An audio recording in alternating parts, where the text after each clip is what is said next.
Good to be here. Good to see some familiar faces.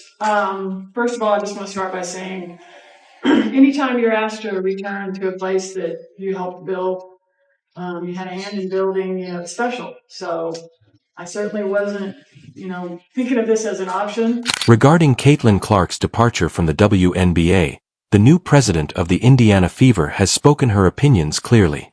Another significant ally of Caitlin Clark is the Indiana Fever franchise. Could you tell us a little bit about your eye, the hit, if it affected you, how it affected you, and through the rest of the game? Thanks.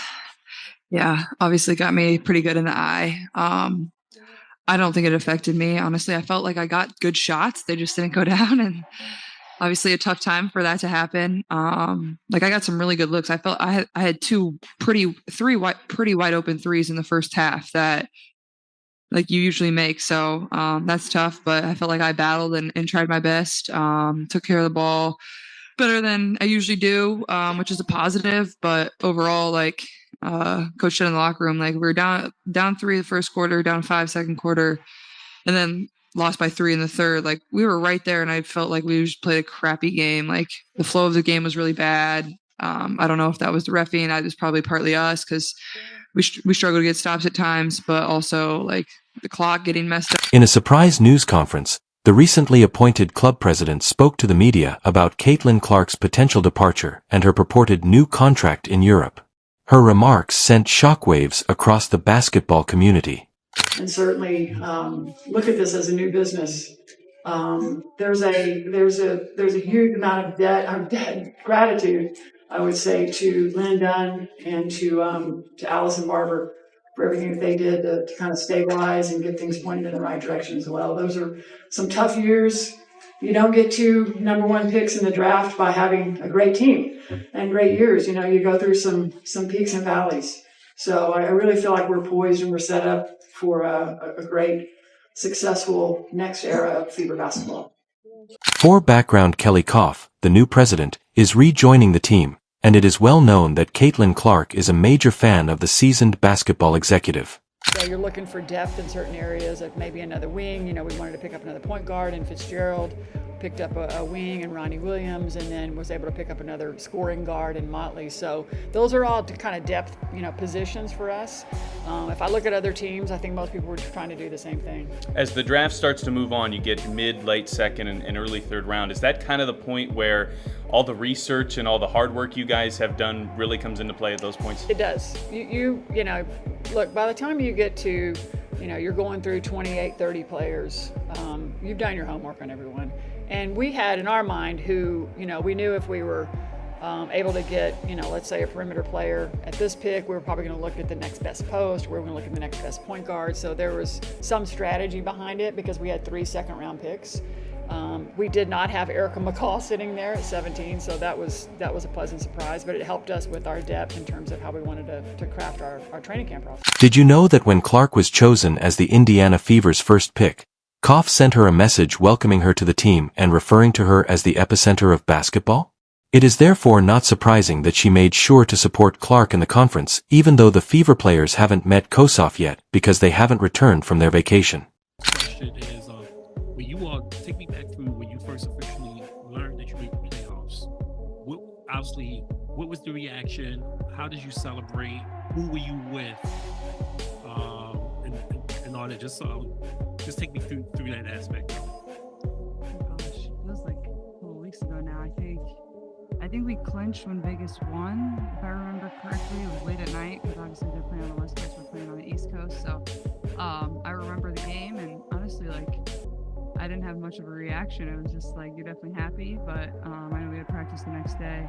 I think we might have had an off day the day that we ended up clinching when we really didn't do anything. It was everybody else that kind of helped us out. So came to work the next day, and everybody was definitely happy, but I think we still had 7 games to play, or we had this whole month still to play, and I thought we approached this month really well too. Obviously we had a homestand after clinching, and I thought we did a really good job of going 1-0, or trying to approach every game just one game at a time. Krauskopf made it clear that her goal is to assemble the group around Caitlin Clark and help her advance even further.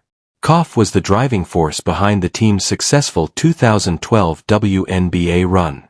New era of Indiana Fever basketball continued today as the team welcomed a not-so-new face back to the franchise. Kelly Krauskopf returned to the team as the newest president of basketball and business operations. Krauskopf helped build the Fever up from the beginning, spending 18 years of her career with the Indies WNBA team. Now she's welcomed back after working the last 6 seasons in the Pacers front office.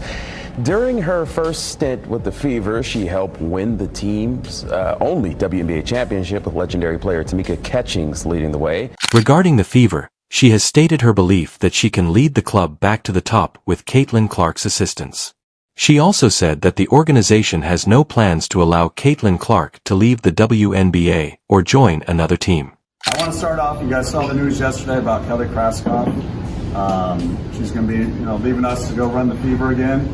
Super happy for her. She was a huge part of our front office and helping us build our team and run our team from day to day. And definitely going to miss Kelly, but also excited for her. And I think she's stepping into a great situation. I think, as we all know, see what the Fever are doing. Hopefully they can keep their season going tomorrow. And but I know Kelly's excited for the new opportunity, and we are as well. And just wanted to start off by thanking her on all of her contributions to the Pacers. So. Rather, she intends to assemble a group that can take home the title.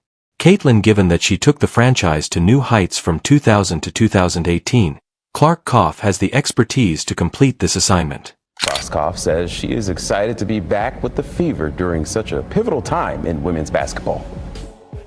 Anytime you're asked to return to a place that you helped build, you had a hand in building, it's special. So I certainly wasn't, thinking of this as an option at the point in my career where I am, but I'll say Mel Raines is a good recruiter. I'm going to have her help me with some free agents. This is a seminal moment in women's sports. It's a big opportunity to be a part of this rising tide. She was the driving force behind Tamika Catchings' selection for the Fever, which was a brilliant move as the team achieved amazing feats, including shocking the WNBA and winning the title in 2012 with Catchings and the teammates surrounding her. Intensity, focus, commitment, confidence, everything went to another level. Pushed to the brink of elimination, the most dramatic moment in Fever franchise history unfolded. Catchings has it. I look up, I see Bree kind of like behind the defense, and I'm like, okay, I know I can get it. I'm falling down, but I'm like, just one extra push. And once I saw someone have it, I took off. This top speed, I don't know. I don't know how fast I was, but I was going. Get it to Bree, I see Bree go up, and like, I blink my eye, and in that blink, definitely overshot that land. Next thing I know, one of my eyes was like, what is going on? Everybody's scrambling. The ball came off the rim, so I'm scrambling, I'm jumping, and somehow the ball gets tipped out to Bree. She didn't give up on the play. She now wants to do the same thing with Caitlin Clark as the driving force behind the new team. Everything happens on the court, but the challenge might be greater than Krauskopf anticipated. The Indiana Fever had a difficult season before 2024, when Clark arrived, and the rookie sensation is capable of winning games by herself. What about the guards? Let's talk about the guards that did make it. Talk about the guards that did make it. How they play, Andrea? Because you were one of the ones that say she didn't earn it. How did the guards play that within the Olympics? How did they play? For sure, but we can't take how Caitlin finished the W season and pivot that to how she would have done in the Olympics. Her influence extended beyond the court as she inspired large crowds to become better versions of themselves throughout the season. What have you kind of made of your first week here? What has it felt like to you? It's been fun. It's been good. I think the biggest thing is this team just has a energy and positive attitude no matter what the circumstances. I think we all feel like we're getting a lot better. I think especially when we went to New York, we felt like that was a step forward for us. And you have to remember that's one of the best teams in the league. And I thought there was glimpses of, we cut it to 10 points around there in the fourth quarter. So I think the positive attitude, the energy, but I've had a lot of fun, my first week in the WNBA. Obviously the results aren't exactly what we wanted, but just got to worry about the process and finding ways to get better, and I think that's what we're doing. Felt like that first half, it was kind of a flow of what you were more accustomed to. What led to that, do you think? I think just the speed and the pace that I played with. I think getting the ball and attacking downhill, keeping the defense on their toes. I think I just played with a lot more pace, a lot more energy. I think we all did overall. We got some good screen set in transition, and that's how we want to play. We want to play fast. We want to play in transition. She turned the franchise into a box office draw. The Indiana Fever set league attendance records, drawing in an average of 177,000 people every game. As the Fever attracted fans from all around the world, television figures skyrocketed as well. I mean, I think we're just taking it one game at a time. And I think that's why we've been able to be successful in this stretch, is because we haven't looked too far ahead. It's the game that's always just right in front of us.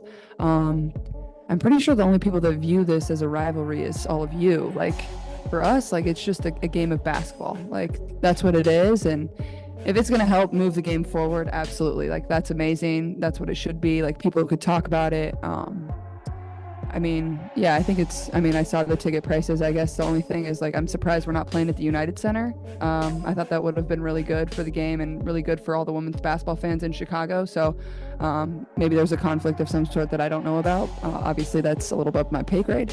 But we're excited, one game at a time. You kind of got to wipe this and learn from it. And, we travel tonight and get there and practice, and it's a prep, and then you're playing the next day at 4 p.m. Therefore, Coke might be what the team needs to capitalize on its rising popularity and make it a championship-winning success.